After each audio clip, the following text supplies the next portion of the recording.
Flosstube, it's Lynn, the Canadian Stitcher. Welcome back to all of my returning watchers and welcome to my new subscribers. I'm so close to 500 subscribers, you guys. I'm at 494 right when I sat down to watch this, so I guess we'll have to do it next week. But I did pick up a 500 subscriber giveaway prize. Wait till next week, I guess. Thursday, yeah, I went to the frame shop and picked up my 3 fully finished objects, which I'll show you in a minute, and got that prize. So that was, yeah, Thursday was Valentine's Day, I think. Yeah. So I have, for my map, I just have one this week. It's Donna J in New Forest, England. When I'm cleaning, I like doing spring cleaning and organization. Excuse me. And when I clean up my craft room in the spring, I'm going to be pulling out some of the charts, patterns or whatever from stuff that I've made in the past, and I know I won't stitch again. And I'll probably be doing just random giveaways for those. Maybe just show it, and whoever wants it, then I can do a draw for it. It's not going to be a prize like a subscriber milestone prize. I think that should be something that's brand new, not something that's used, and that's my preference. So I will be giving away some charts, and if I find some kits that I'm not interested in making, I'll be doing some more random giveaways. So Trisha from Stitchy Witch 66, Trisha Applegate, won the 250 subscriber giveaway that I did, and I sent her the Nora Corbett Mirabilia chart, and I also, as I do, included some other things in her box. So I made some extra things for her and some of my jewelry, and then I made a couple of little gifts for her granddaughter, which she was very appreciative of. It was so sweet to see that. And that little girl in that video, Serenity, and she calls her Rennie, she's just adorable. She puts on the scarf that I had sent her and she goes, "Someone's feeling much better now." Really cute.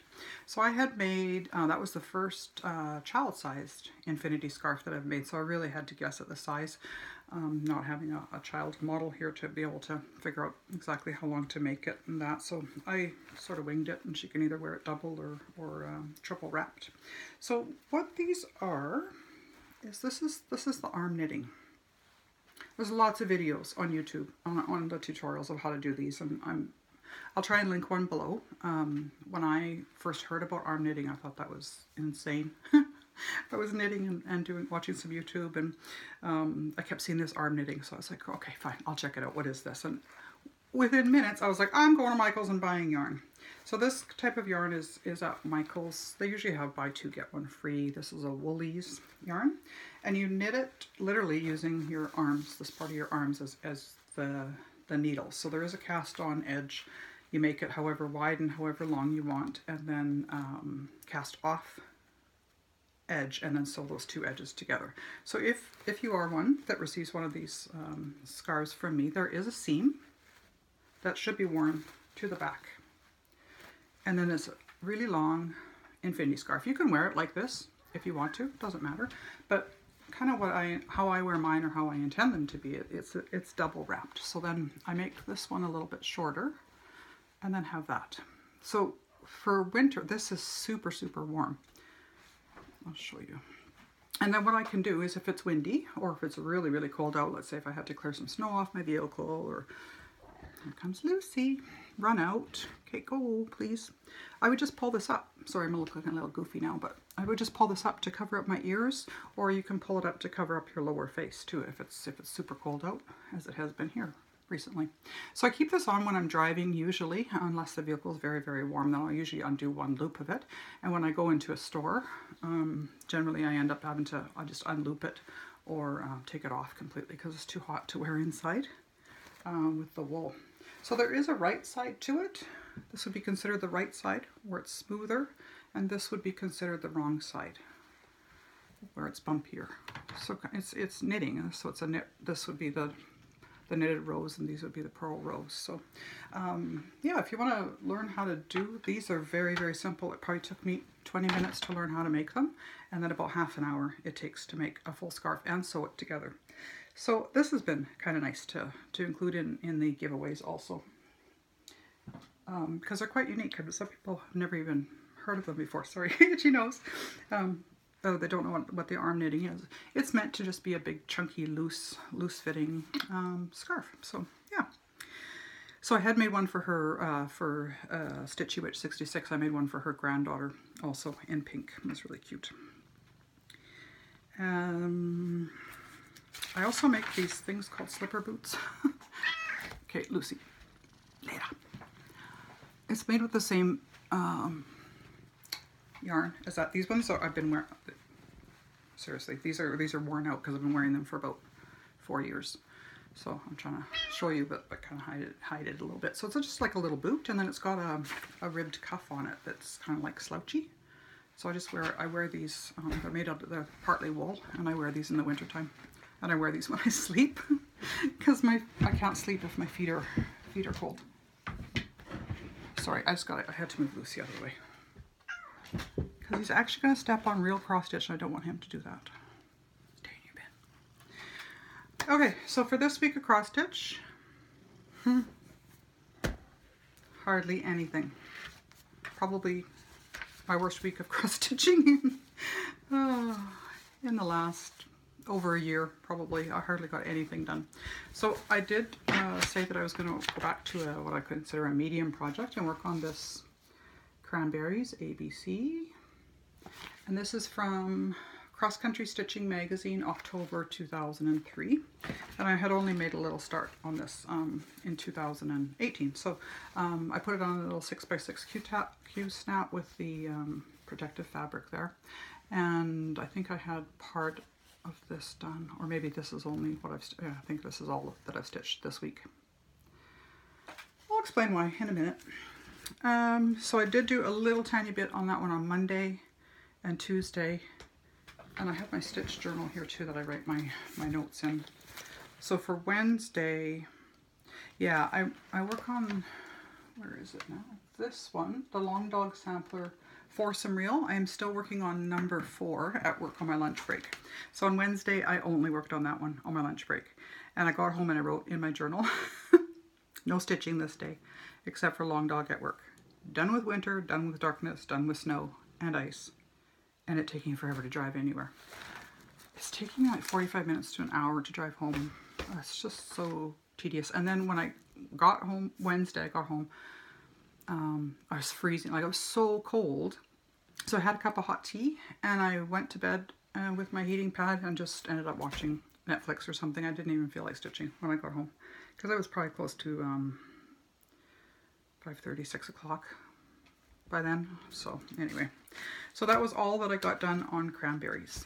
For Valentine's Day, February 14th, my intention was to start on this one, the Long Dog Sampler, Death by Cross Stitch. So I had said I was going to do that one for February 14th. That's the pattern there. This one is 363 by 447 stitches. So I had picked out a blue for it, and I think I told you in a previous video I went back and forth between 820 when I was selecting my floss and 824, and I decided on 824. So I didn't start this on Thursday like I planned, but I started it yesterday. So I'm using color 824. That's all I got done, and I am not liking this color. It's kind of a teal blue. So I'm actually going to rip that out. I don't remember how many skeins of DMC 824 I had bought, but I'll use those for a different sampler. But for this one, I have a picture in my mind of what I want it to look like. And this one is the from the Foursome Reel. This one is done in 820, and I like this blue much, much better. I think it's much more of a contrast against the white.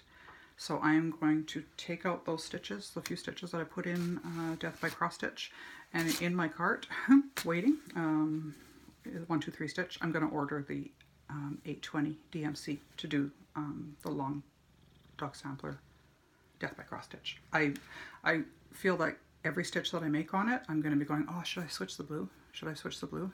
And it's going to bug me, so I might as well just rip it out, do it with the color the way I expected it to look. I thought that color would stand out more, and it doesn't. So yeah, so I only got a few stitches done on that one yesterday. So Thursday was Valentine's Day, and my son texted me and said, can I buy you dinner? So sure, that sounds good. So he got dinner and we ate together and then hung out for a little while. So didn't get any stitching done on Thursday. On Friday, I ended up having to work overtime, which is a very rare thing in supportive living. I think that's probably only the 4th or 5th time that I've ever stayed for overtime.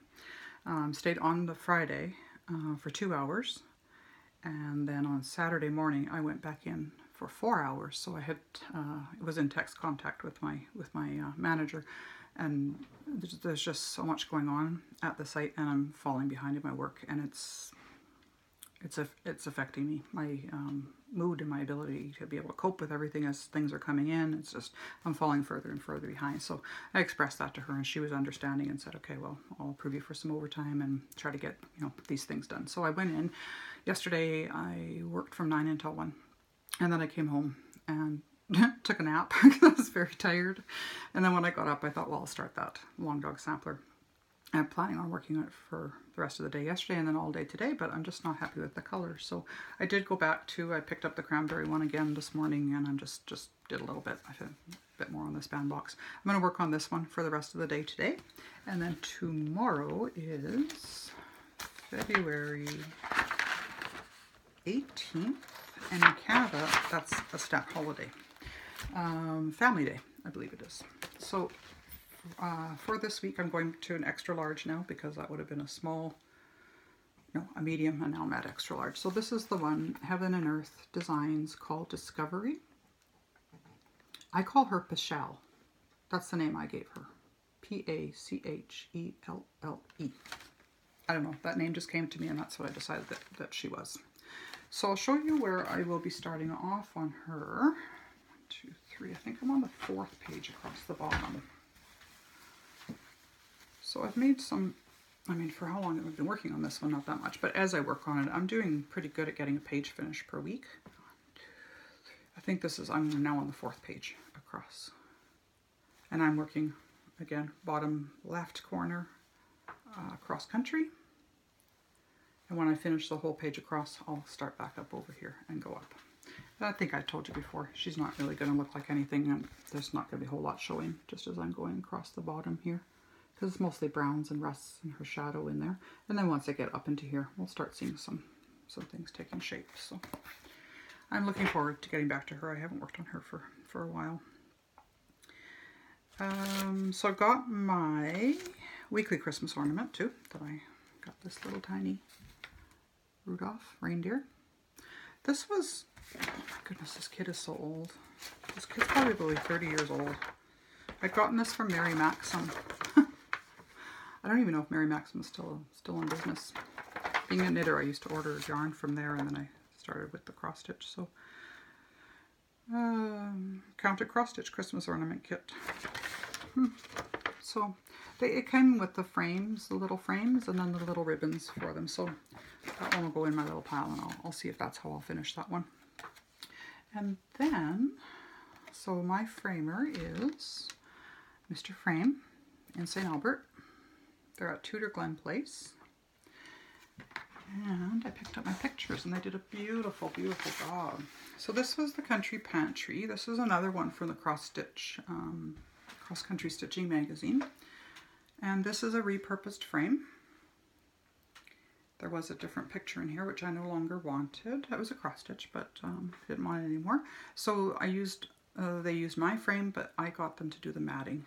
And I think that blue looks really, really pretty on that. I don't think I told you when I stitched this one, I changed this one, that little, if it's a pot holder or trivet or whatever it is, I didn't like the way it was designed, so I just kind of made up my own there.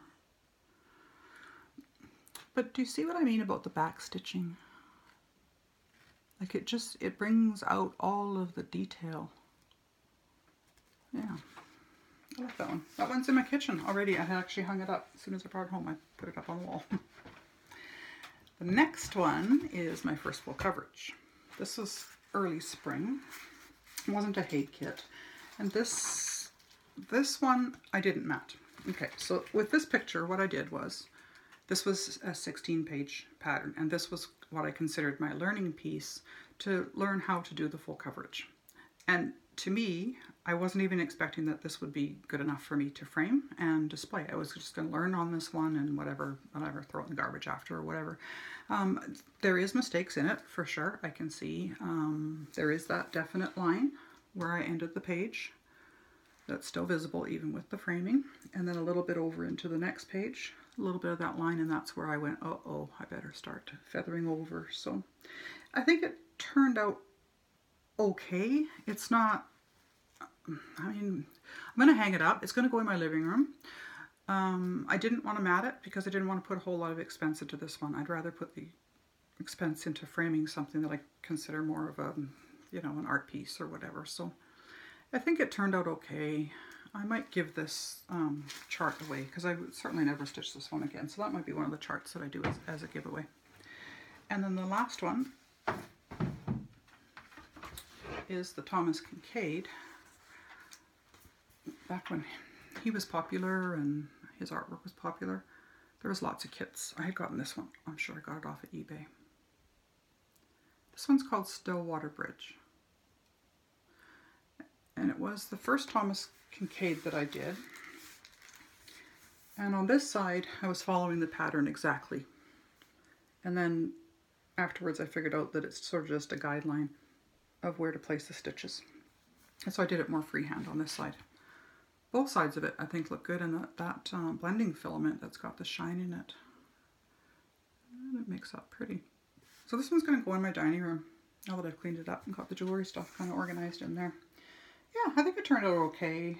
Wasn't really a big stitching project because there was lots of half stitches in that. So I like it though. I'm going to be doing I think 2 more this year. I've got in my 2 we started bucket over there. Yeah, so work on Pashal Discovery this week and another weekly Christmas ornament.